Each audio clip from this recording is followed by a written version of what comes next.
Assalamualaikum warahmatullahi wabarakatuh. Perkenalkan, nama saya Sri Andini dengan NIM 19253160. Di sini saya akan memenuhi tugas mata kuliah farmakologi molekuler, yaitu tentang telmisartan, obat golongan angiotensin 2. Pada pokok pembahasan yang pertama itu terdapat telmisartan, yang kedua mekanisme kerja ARB, yang ketiga hipertensi. Pada slide yang pertama, yaitu ada telmisartan. Telmisartan adalah obat golongan angiotensin 2, reseptor blocker atau ARB, yang digunakan sebagai pencegahan dan pengobatan hipertensi.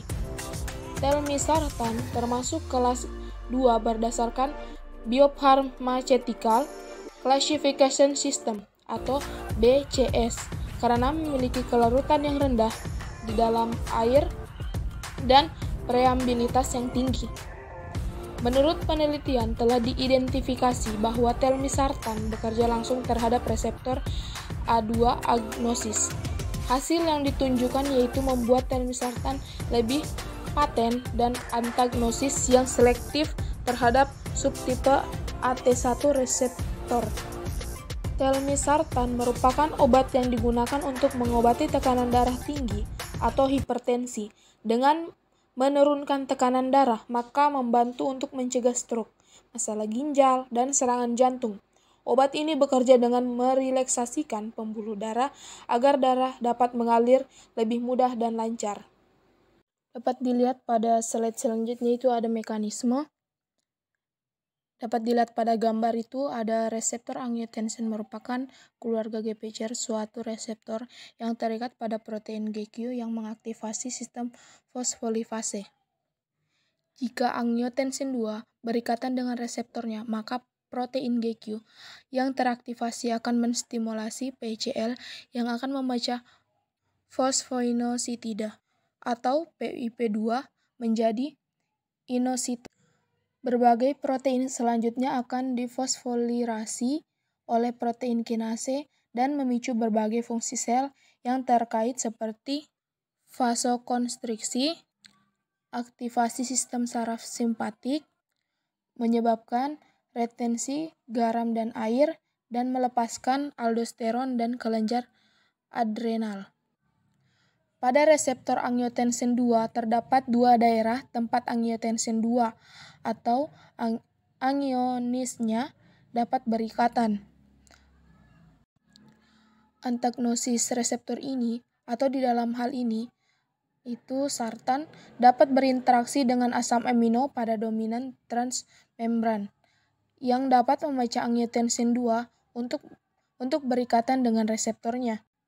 Antagonisme terhadap angiotensin 2 ini menyebabkan signal transduksi terhenti dan meniadakan efek-efek angiotensin seperti vasokonstriksi, aktivasi sistem saraf simpatik, dan lain-lain.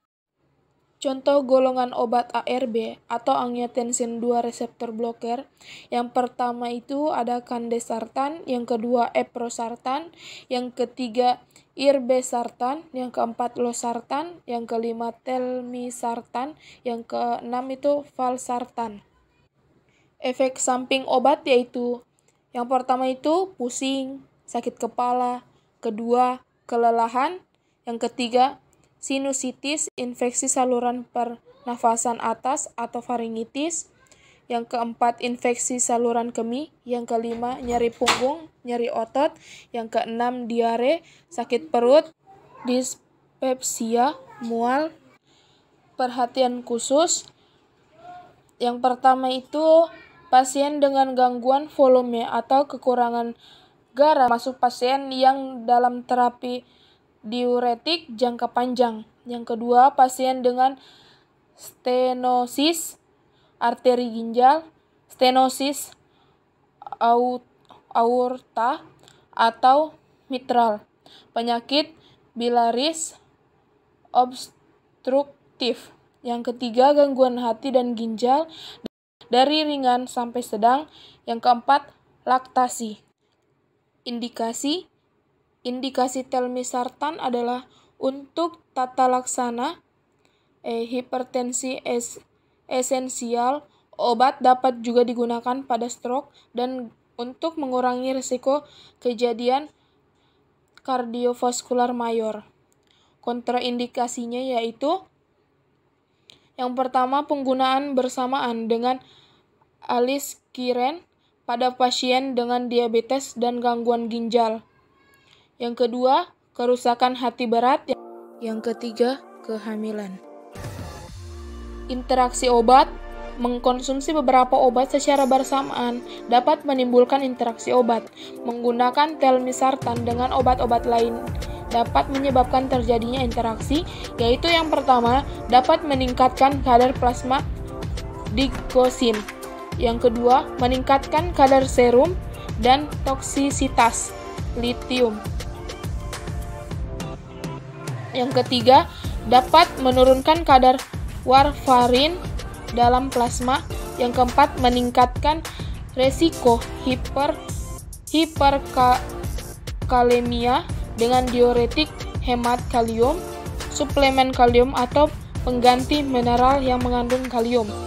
Yang kelima, dapat menimbulkan antagnosis terhadap efek hipotensi dan meningkatkan resiko gangguan ginjal dengan NSAID. Yang terakhir itu ada hipertensi.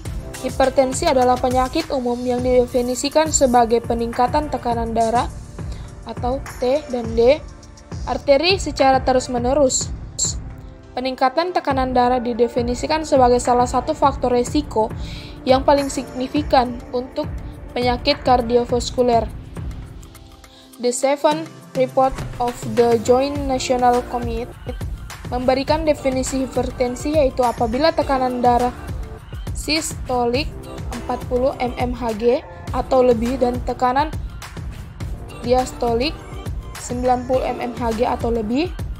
Angiotensin 2 ini dapat meningkatkan tekanan darah melalui efek terhadap volume dan efek presor. Efek presor ini meliputi vasokonstriksi langsung, stimulasi pelepasan katekolamin dari medula adrenal, dan melalui peningkatan aktivitas sistem saraf simpatik. Angiotensin 2 juga dapat merangsang sintesis aldosteron dan dari korteks adrenal. Dan pada slide selanjutnya ini dapat dilihat contoh atau gambar obat dari telmisartan golongan angiotensin 2. Baik, itulah tadi hasil dari pemaparan materi saya. Kurang dan lebihnya mohon dimaafkan. Billahi taufiq wal hidayah. Wassalamualaikum warahmatullahi wabarakatuh.